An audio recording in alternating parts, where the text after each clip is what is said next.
ठीक है। शुरू ओके, नाउ मैं अब आपके लिए बात है कि हम टॉपिक पढ़ने जा रहे हैं इंस्टॉलमेंट सेल्स। अच्छा, अब इंस्टॉलमेंट के वैसे अगर हम मीनिंग लें तो इंस्टॉलमेंट का मतलब क्या होता है, तो हम कहते हैं इंस्टॉलमेंट किस्तों को कहते हैं। सेल्स नॉर्मल है, तो अगर मैं सेल्स से बात शुरू करूँ तो जिस सेल्स को तुम समझते रहे हो, वो पहली बात ये है कि सेल्स दो तरह की आप आज तक सुनते थे। एक कौन सी सेल? Cash sales. दूसरी कौन सी सेल? Credit sales. ठीक है।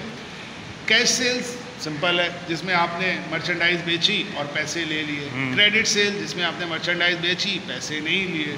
वहाँ पर क्या चीज़ अरायद हो जाती थी? याद होगा कि वहाँ पर अरायद हो जाता था अकाउंट रिसीव।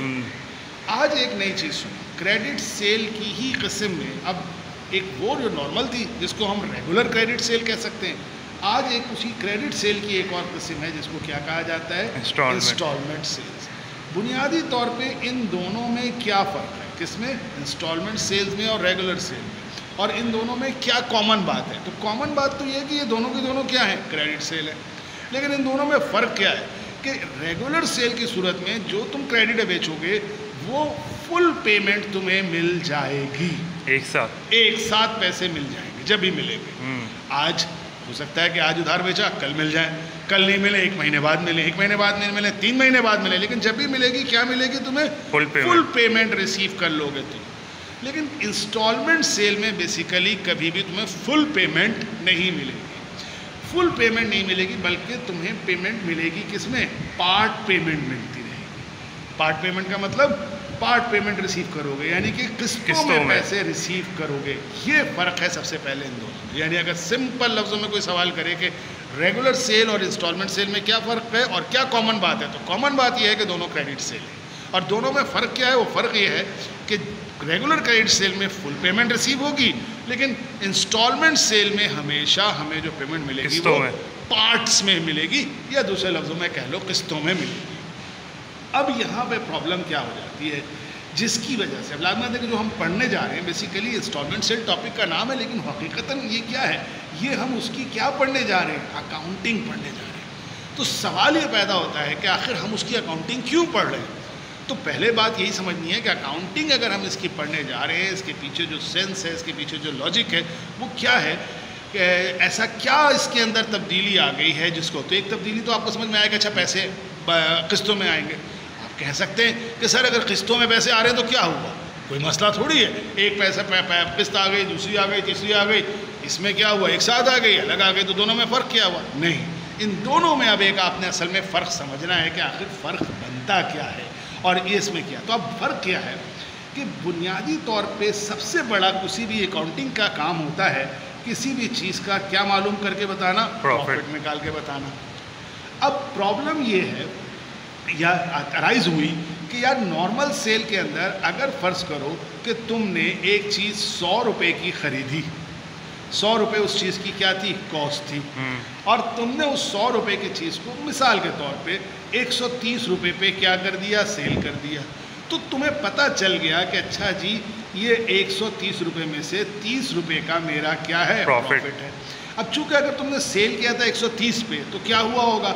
सारी पेमेंट फुल आ गई, तो आज नहीं आई। कैश सेल पे क्या हुआ? कैश सेल पे तो उसी वक्त सेल हो गई, उसी वक्त पैसे आ गए, तो तुमने 100 रुपये कॉस्ट पे कर दिए और 30 रुपये प्रॉफिट हो गया।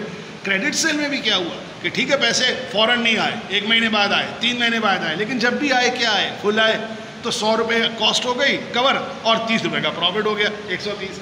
यहाँ क्या इशू है कि यहाँ फ़र्ज़ करो 100 रुपये की चीज़ है जिसमें 130 रुपये हैं, ठीक है, यानी 130 रुपये सेल कर दी, और प्रॉफिट वही है 30 रुपये फिलहाल, लेकिन पैसे सारे नहीं आए। मालूम है पैसे कितने आए? पहली किस्त आ गई 30 रुपये।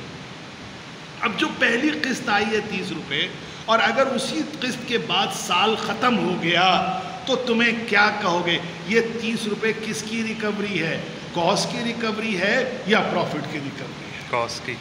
अब यही वाली चीज़ पे समझना है कि यहाँ से फिर ये सेंस डेवलप हुआ कि हमें इसकी अकाउंटिंग डिसाइड, क्योंकि तुम अभी कह रहे हो कि ये रिकवरी यानी क्या हुआ कि पैसे आए लेकिन 130 में से सिर्फ कितने आए? 30। तो हमें क्या निकालना है? प्रॉफिट निकालना है। साल ख़त्म हो गया तो हम 30 रुपये को क्या कहें कि ये 100 रुपये की कॉस्ट थी और 30 रुपये का प्रॉफिट था। सवाल ये है कि ये 30 रुपये क्या है? कॉस्ट है या प्रॉफिट है? अभी आपसे पूछा, आपने क्या जवाब दिया? कॉस्ट। लेकिन मैं कह रहा हूँ प्रॉफिट। सर कैसे? भाई मेरी मर्जी, मैं पहले प्रॉफिट करूंगा, बाद में कॉस्ट कवर करता रहूंगा। भाई कोई कानून तो हो कि आपके बात का आपकी खाली ख्वाहिश या आपकी एक सोच को तो नहीं माना जा सकता। यानी आप कह रहे हैं कि मैं पहले कॉस्ट रिकवर करूंगा फिर अपना प्रॉफिट बनाऊंगा। मैं कह रहा हूँ प्रॉफिट। अरे अब देखो हम दोनों की सोच का फ़र्क क्या पड़ेगा। तुम शुरू के दिनों में कॉस्ट की रिकवरी करोगे, इसका मतलब तुम्हारा प्रॉफिट ज़ीरो होगा है, और मैं शुरू के दिनों में सारा प्रॉफिट रिकॉर्ड करूंगा, तो शुरू में मेरा बड़ा प्रॉफिट होगा, बाद में मेरे कोई प्रॉफिट ही नहीं होगा। तो मेरा और तुम्हारा डाटा एकदम से क्या हो जाएगा, एक दूसरे से अलग हो जाएगा। क्यों? हालांकि हम दोनों इंस्टॉलमेंट सेल का कारोबार करते हैं, लेकिन तुम पहले आने वाली रिकवरी में कहते हो मैं पहले कॉस्ट को रिकवर करूंगा फिर प्रॉफिट पे एंजॉय करूंगा, जबकि मैं कह रहा हूं मैं पहले प्रॉफिट एंजॉय करूंगा बाद में कॉस्ट रिकवर करूंगा।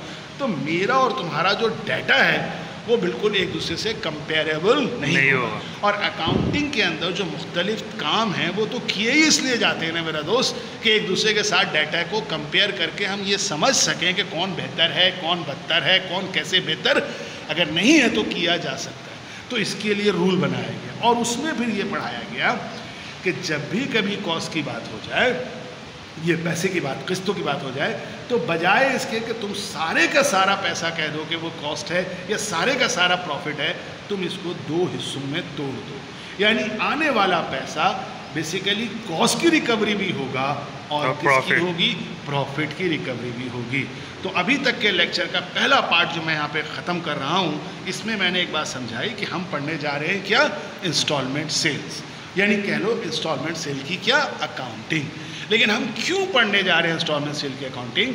क्योंकि इंस्टॉलमेंट सेल में जब पैसा रिसीव होता है तो वो पैसा किस में रिसीव होता है, किस्तों में। आम सेल में सारा पैसा फौरन आ जाता था।